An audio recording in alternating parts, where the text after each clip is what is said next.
with a question. So often these films, and I've done a lot of research and seen your, the amazing coverage you've gotten. But wanted to ask a question because so often these films center the character around the trauma, right? But I want to ask you, like, growing up, so there's so often these films define people through trauma. But can you talk about how you were growing up? Like there's you were a very spirited kid, right? So if I could ask you, like, what kind of there was this anime series that you watched. I read your memoir, right? So there was a character that really inspired you, right? Can you talk about that first? Thank you. Well, first of all, thank you so much for being here. I know it's not your easy Saturday afternoon watch. You're very brave, and I'm so happy being here. And wow, what kind of question is that? So,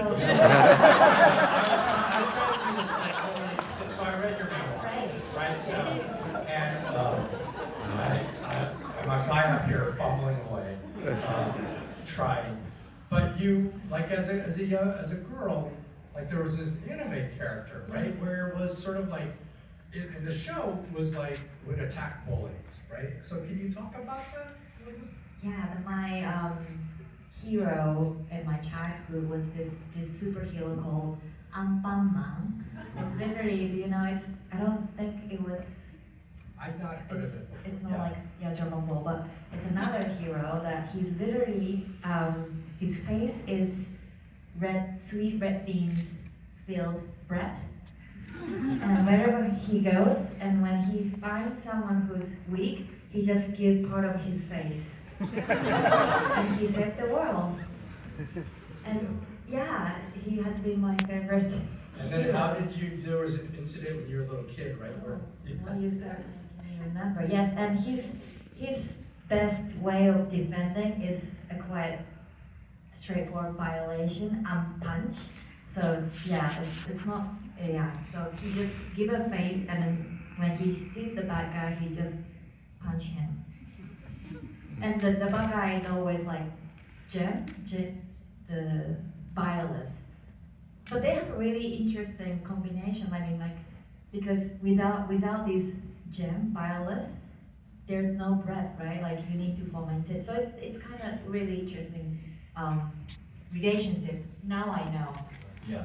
But so yes, I know you want me to say that I tried to be Anpanman once or twice, and have been punched bad boy's face, and my mom has to go around the Right, houses and then you and mentioned that, apologize. right? And then after your mom had to apologize, right? So it was just a little story that told kind of the context of Japan, right? So. Yes. Okay, now I see why you're very good. Yeah, well, I think she felt really bad that I was acting like a boy, acting like a superhero, and I wasn't acting like a girl. And so yeah, it's been, my mother and I had this long time. It's been a start, right? Yes. So then now you make this film, right? So I just wanted to set some stage in regards to this amazing spirit that you have, right? So how did that, like you growing up, inform you wanting to make this film, right? So with you, this way of how you approach the world and wanting to do it, right? So can you talk about how that young person was inspired to make a film? Well, I don't know if Anpanman takes some part of this film process, maybe, but certainly my background as a journalist helped me to question what I was facing. And but I didn't have a mindset of making the film. Of course, right after the assault, I just kept all the recordings, documentation, because I didn't believe the police was doing their job. They tried to maybe cover up, so I started investigating over that. Right. But when I found out the case wasn't going anywhere and the case was dropped, I decided to go public to ask other journalists. Maybe they can help to investigate the top part of police, which it was so hard for me to interview. In the end, I end up running after the guy who's head of the police, which I never thought I would do it in my life. But in that moment, I realized it's still hard for any Japanese media to cover this case. So I Yeah, felt you're like getting so little press attention and a lot of pushback. But then you had this group of collaborators who started to make the film with you, right? Can you talk about who that team was? Because it sounds like it was an amazing support system, but also creative collaborators. yes. So today we have our two producers, Eric Nieri and Hannah Ackling.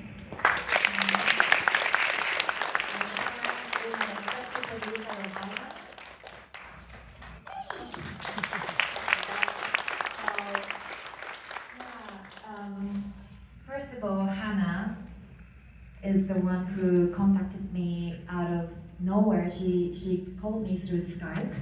She You had wasn't not been friends before that. No, I didn't know her. And she just Skype called me with her Japanese friend, saying, "We'll help you to escape from Japan." And I was like, and they were saying that I can stay in one of their houses. So first I was like, what is this blonde woman want from me? But that time I was start receiving threat and it was difficult. I couldn't work anymore. I was actually hiding at my best friend's house.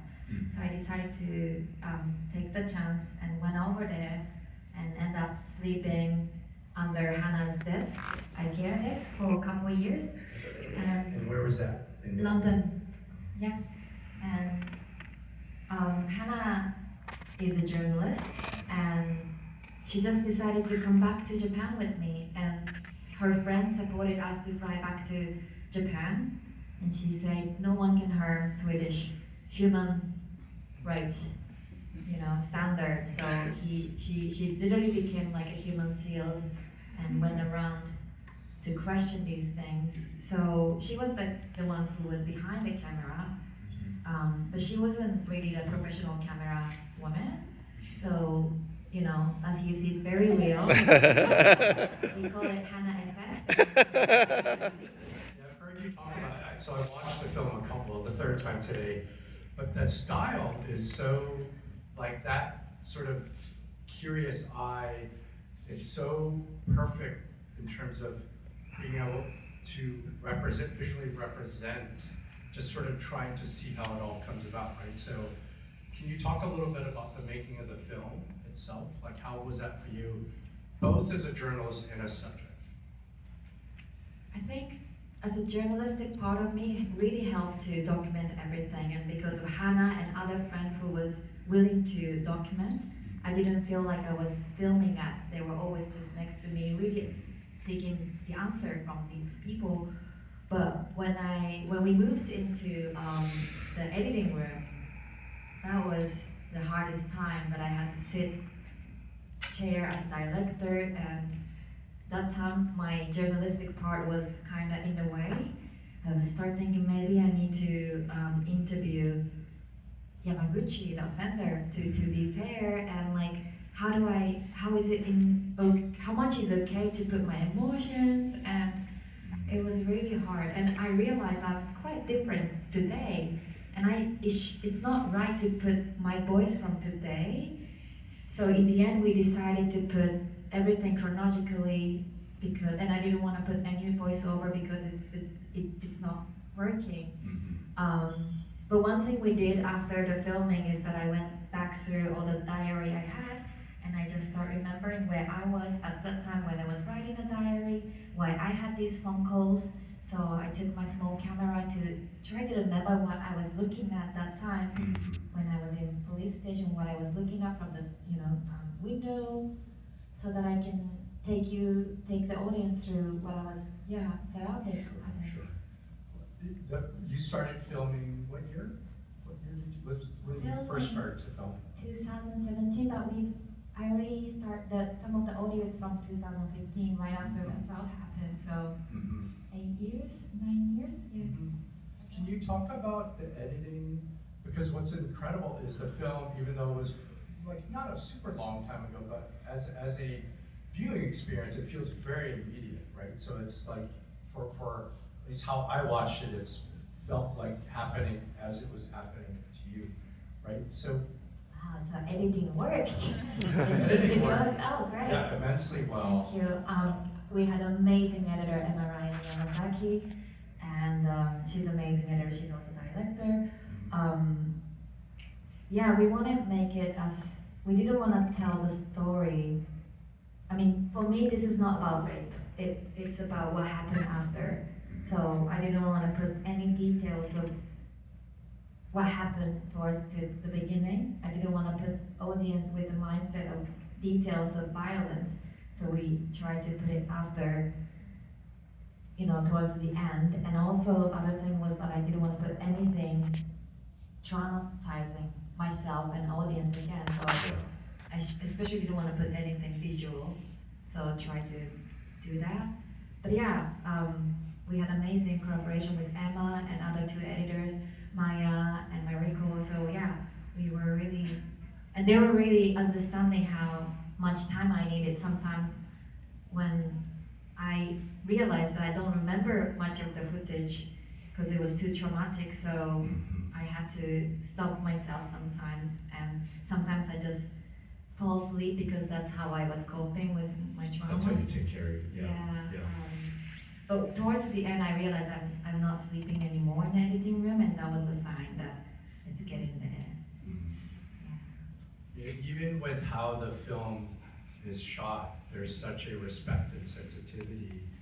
Where, like, for example, there's a number of times where people say they don't want to be on camera, right? So that's actually like when the veteran journalist comes in, there's a quick moment where he's, I don't want to be on camera, and you respect that, right? So, and then there's such sort of care visually where we see, like in some of the public presentations, you see, like with the women journalists, you see one of the journalists is carrying a baby, right? So there's all these, I was really struck by the visual language of the care and the perspective. Yet also, as a journalist, you had to work really hard to capture a lot of material, right? That you had to film from it. Can you talk about that other part of the filming process? Yeah, well, when we talk about this, I don't know if I can call it issue, but this part of how backward Japanese society is, it's hard to see, in many ways, technology and so on. Japan is very there, and we are so good at hiding behind it. And so visually, I just want to show how it's like. Didn't want to put information with numbers or vocally speaking, but I want to show by shot how is it feeling like being there as a woman and as a person I was trying to speak against the power, so the high buildings, how I was feeling the pressure, and so that's how we try to interpret through the visuals we had. Yeah. How would the visuals that you wrote, I think you in the credits say impressionistic, right? Some of that. Can you talk about how how in your editing process, how did you create that visual layer to your film? So we had this amazing stop motion artist, KK, and first when I was editing, I didn't want to see myself speaking to camera. I thought this is not okay. So I had a crazy abstracted idea of the film, actually, which is I wanted to do many things with stop motion in my, it was a different film. So we have that version too, so we can show if you're interested.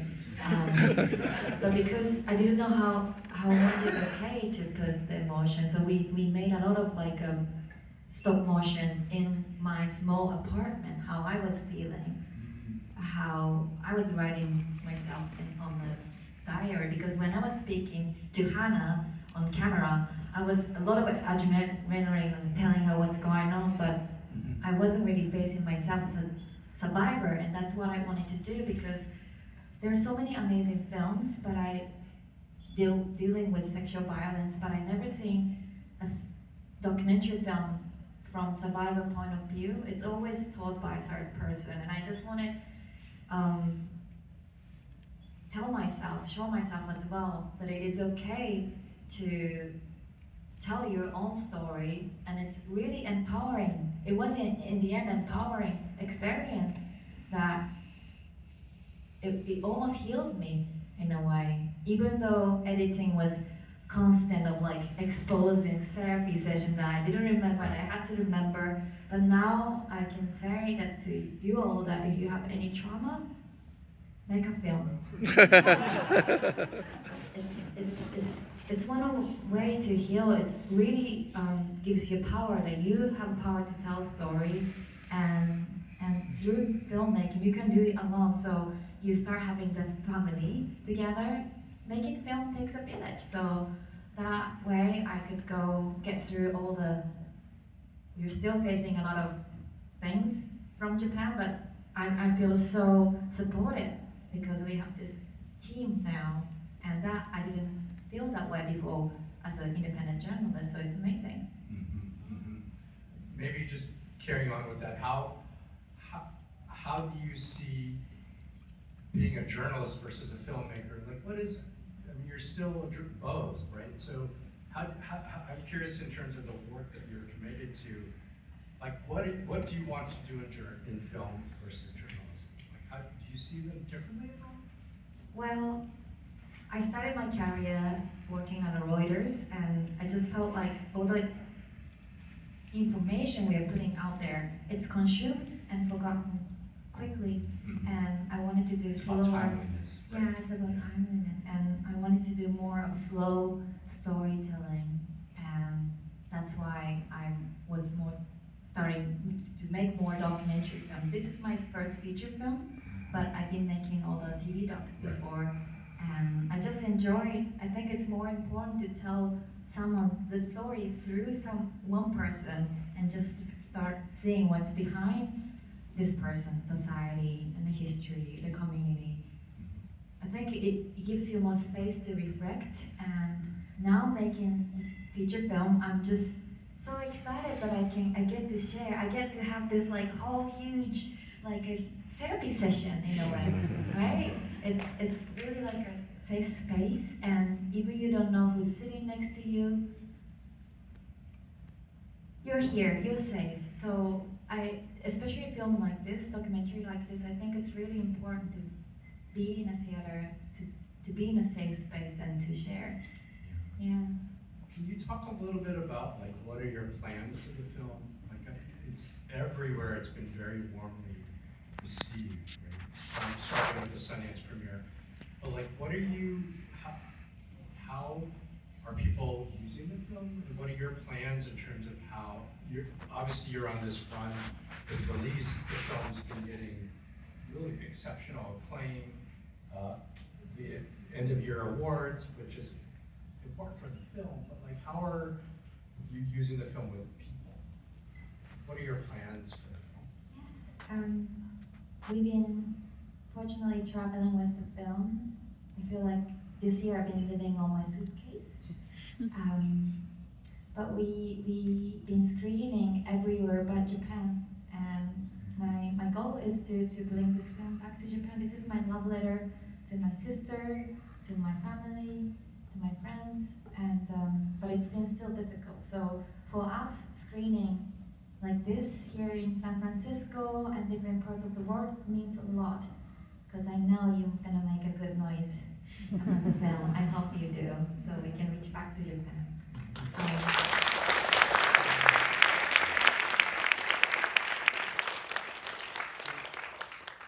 Another thing is we had to change more things in Japan. I'm not Exactly. a lawmaker, but Yeah. I know that this can create the conversation, and we are doing some impact campaign. Absolutely. And Yeah. we're just excited to go around the university, around the educational spaces to do Right. screening. So if you are interested, Yeah. please do let us know. I mean, the film, that's where I'd seen the quote where you said the film is a love letter to Japan. So much of what's in the film is hard, but there's also these incredible moments of beauty, like the doorman, or your mom showing up, or the ways in which you privately spend time with your friends, right? So there's this immense beauty that gives us hope, but when you say a love letter to Japan, I'm curious, like how, when I read that, I wanted to hear a little more what you mean by that. After I start speaking about how we need to update the law and what it is like in Japan, that we had 110-year-old rape law, I got the name that you're putting shame on Japan. You're bringing Japan down, but no! I love Japan, I love ramen and sushi, and I love everything. So that's why I care about where I am, I care about my sister, I care about all the friends living there. And we just have to acknowledge, yes, this has been like this, but then we can do some good update. And this is a good thing, but change is difficult. Change is scary. So that's what I mean. I hope that people get it as this is not the threat or talking bad about Japan. This is talking love to Japan. As a Japanese person.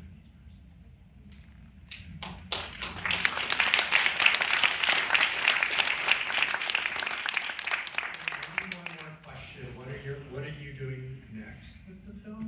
And then are you working on any new projects? What are your plans personally as a filmmaker and a journalist? Thank you for asking. Yes. I just can't wait to make a next film that's not about me. And I'm already actually. So I think I do want to do more feature-length documentary. And yeah, it's been so special now. We got to travel with my amazing team, and I graduated from box wine. It's been great. Just having exposure.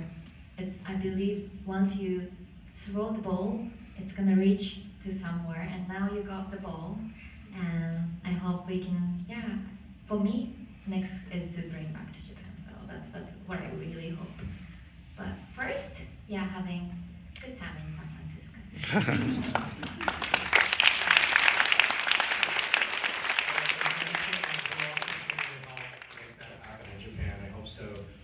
Again, on behalf of the audience, I want to congratulate you both. Well, first of all, thank you for sharing your story. Also, appreciate just the exceptional storytelling as a filmmaker, because it is such a brave journey, but as a film, it's an indelible film that I think really helps us rethink the responsibility of documentary and filmmaking. But also, thank you for sharing, for actually also participating with audiences and allowing us to appreciate you. So thank you.